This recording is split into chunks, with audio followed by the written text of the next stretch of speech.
जय हिंद दोस्तों, मैं डॉक्टर धर्मेंद्र कुमार। मेरे यूट्यूब चैनल दिव्या हेमियो केयर में आप लोग को स्वागत है।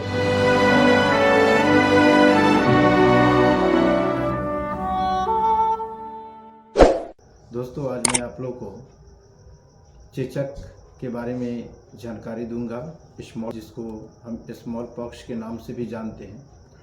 तो हम जानेंगे कि चेचक क्या है, यह इसके होने के कारण क्या है, इनके लक्षण, और अंत में मैं आप लोगों को चेचक के बचाव के लिए एवं के समाधान के लिए जो हेम्योपैथिक जो संभावित दवाई हैं उनके बारे में मैं आप लोगों को जानकारी दूंगा। तो आइए हम शुरू करते हैं। दोस्तों, इससे पहले आप लोगों से रिक्वेस्ट है कि यदि आप मेरे चैनल पर पहली बार आए हैं तो प्लीज़ इसे सब्सक्राइब कर लें, क्योंकि सब्सक्राइब करने से आपको जो भी नोटिफिकेशन होगा पहले मिलेगा, और जो भी जानकारी हेम्योपैथिक से संबंधित जो भी जानकारियाँ होगी आप तक सही समय पर पहुंच पाएगा। तो इसलिए आपसे रिक्वेस्ट है कि प्लीज़ चैनल को सब्सक्राइब कर लें। तो आइए हम बताते हैं। दोस्तों, आज से दशकों पूर्व यह बीमारी, जिसे हम चेचक और स्मॉल पॉक्स, अंग्रेजी में उसी को स्मॉल पॉक्स के नाम से जानते हैं, और देहाती भाषा में इसे माता के नाम से जानते थे। तो यह बीमारी आज से दशकों पूर्व यह एक महामारी के रूप में काफ़ी तेज़ी से फैलने वाला विषाणु जनित रोग है, वायरस डिजीज है, क्योंकि इसका मुख्य कारण वेरियोला नामक वायरस होता है। और यह वायरस एक व्यक्ति से दूसरे व्यक्ति में काफ़ी तेज़ी से फैलता है। इसके साथ ही यह वायरस हवा के माध्यम से काफ़ी तेज़ी से फैलता है, जिसके कारण जिस भी क्षेत्र में यह बीमारी होता था उसे काफ़ी दूर दूर तक जो लोग प्रभावित होते थे, या जो व्यक्ति किसी संक्रमित व्यक्ति के संपर्क में आने के कारण यह बीमारी व्यक्ति को प्रभावित करता था। दोस्तों, इस बीमारी का मुख्य लक्षण है कि शुरुआती अवस्था जो होती है उसमें आपके शरीर पर छोटे छोटे लाल दाने के रूप में उभर आते थे, इरिटेशन होता था।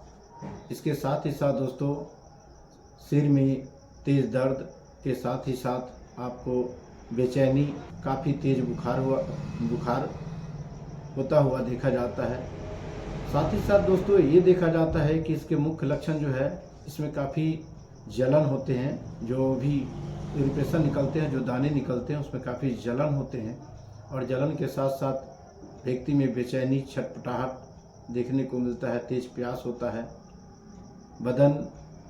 पूरी बदन में बर्निंग काफ़ी तेज होती है, जो इस बीमारी का मुख्य लक्षण माना जाता है। कालांतर में यह बीमारी जब महामारी के रूप में फैलते थे, उस समय इस बीमारी के कारण बहुत सारे लोगों की समय से पूर्व मृत्यु हो जाता था, लेकिन समय रहते इसकी वैक्सीन की खोज की गई और वैक्सीन भी लगाए जाते हैं। तो दोस्तों, अब मैं आप लोग को बताऊंगा, यदि आपके आसपास में या आपके परिवार में किसी व्यक्ति को इस प्रकार के लक्षण, स्मॉल पॉक्स अर्थात चेचक आपके परिवार में आसपास पड़ोस में अगर हो जाते हैं, और आप चाहते हैं कि हम उससे प्रिवेंशन अपने आप को बचाव करना चाहते हैं, तो उसके लिए हेम्योपैथी की मेडिसिन आती है जिसका नाम है वेरियोलिनम। दोस्तों, वेरियोलिनम 200 नंबर की मेडिसिन लेना है। यह मेडिसिन स्मॉल पॉक्स अर्थात चेचक के प्रिवेंशन के लिए बहुत ही उपयोगी है। दोस्तों, इस दवा को आपको जिन व्यक्ति में न भी हुआ हो, वो अगर बचाव के लिए चाहते हैं कि वह चेचक के प्रकोप से बच सके, जिन क्षेत्रों में चेचक का प्रकोप अगर चल रहा है और उसमें अगर आप चाहते हैं कि प्रिवेंशन के रूप में लें तो इस दवा को 2 से 3 बूंद डायरेक्ट आपको जुबान पर लेना है और इसको प्रत्येक 3 से 4 दिन पर जो है ना रिपीट करना है, दोहराना है जब तक इस बीमारी का प्रकोप उस क्षेत्र में होता है।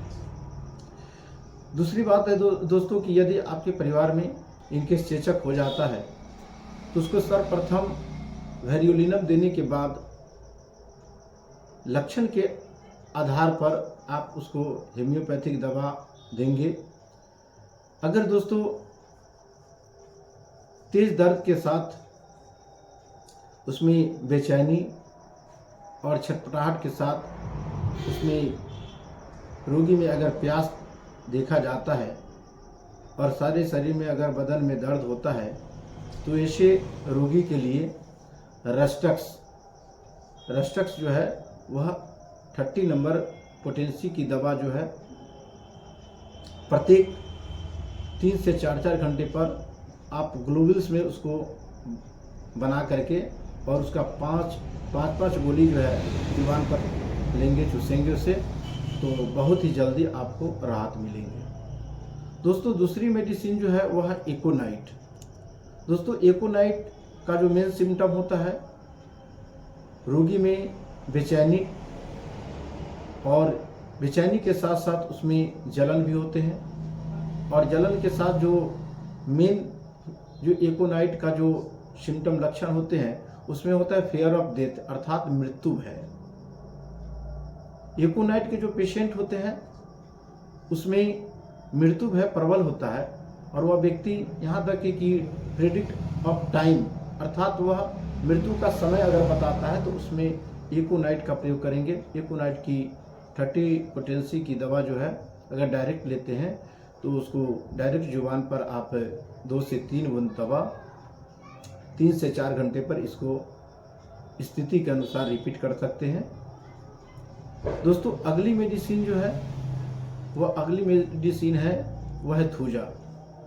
दोस्तों थूजा का प्रयोग हम तब करते हैं जब आपके जो शरीर पर जो फोड़े निकल आते हैं, जो फुंसियाँ निकल आते हैं जिसमें विशेष बहुत ज़्यादा जलन होता है और जब उसमें मवाद भर जाते हैं तो उस परिस्थिति में दोस्तों थूजा 200 नंबर की मेडिसिन लेना है। और थूजा 200 नंबर की मेडिसिन 2 बूंद जुबान पर सुबह, दोपहर और शाम में लेनी है। दोस्तों अगली मेडिसिन है वह एंटिम टार्ट। दोस्तों Antim tart medicine small pox के लिए बहुत ही उपयोगी होता है और यह लगभग हर स्थिति में यह उपयोगी होता है। खासकर उस अवस्था में एंटिम टार्ट का प्रयोग बहुत ज़्यादा उपयोगी होता है जब आपके शरीर पर दाने निकल आते हैं। उस दाने को ख़त्म करने के लिए और उस दाने की दाग को मिटाने के लिए एंटिम टार्ट का प्रयोग बहुत ही उपयोगी होता है। एंटिम टार्ट के जो लक्षण होते हैं उसमें गले में खराश और तो उसमें बहुत ज़्यादा इफेक्टेड होता है एंटिम टार्ट। तो आज के वीडियो में इतना ही।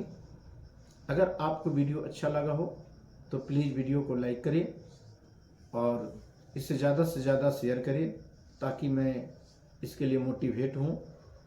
और क्योंकि काफ़ी मेहनत लगते हैं वीडियो को बनाने में और आप लोग के लिए मैं हमेशा होम्योपैथिक से जुड़ी हुई हर एक जानकारी आप लोगों तक सही समय पर पहुंचा सकूं। धन्यवाद। Subscribe now and press the bell icon. Never miss an update.